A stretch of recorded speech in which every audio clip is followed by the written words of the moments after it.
what kind of challenges did you face, like porting this legendary board game to the PC desktop? Because we had numerous studios that tried over the years, and to say they failed would be an optimistic take on it. Yeah, so Axis and Allies is very interesting as a board game to adapt. The game is very complex in terms of its rule set.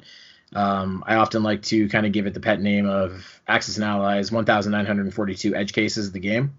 A lot of the rules and stuff like that for the game, a lot of the challenge for us developing the game was the asynchronous nature in which we were developing it.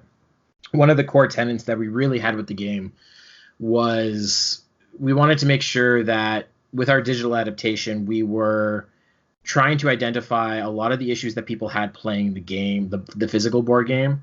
One of those big things was it's really, really difficult sometimes to get a group of 5 friends together to play a board game for an extended period of time.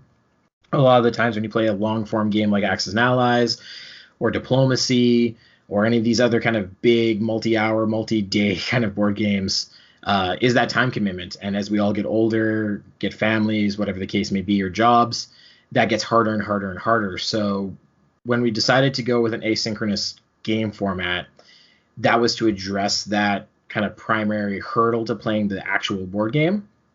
So a lot of the design challenges we had in adapting the game were with that asynchronous play. So I'm sure you've noticed, like, we don't have things like allied carrier support for fighters or transports.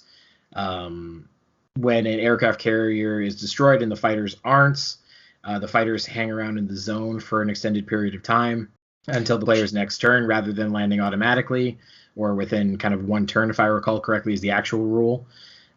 So a lot of the design challenges were kind of directly associated with that decision to stick with asynchronous play rather than like directly adapting the rules.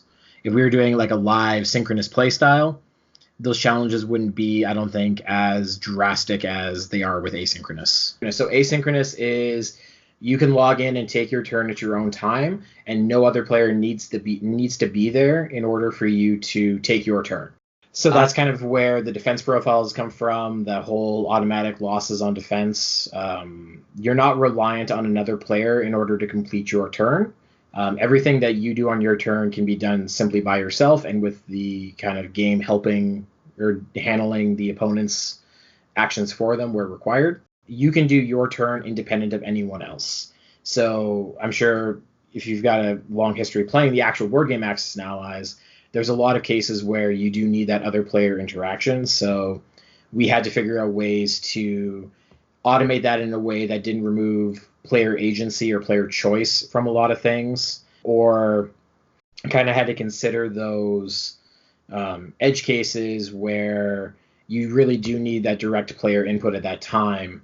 And that's things like allied fighters and allied transports, in order to avoid things like player trolling or lack of communication sometimes with kind of figuring out how you actually want things to go. So that's why we remove those.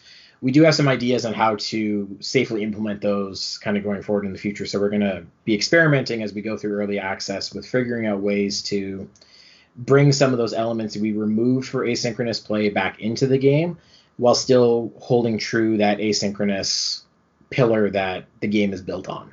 Wow. Okay.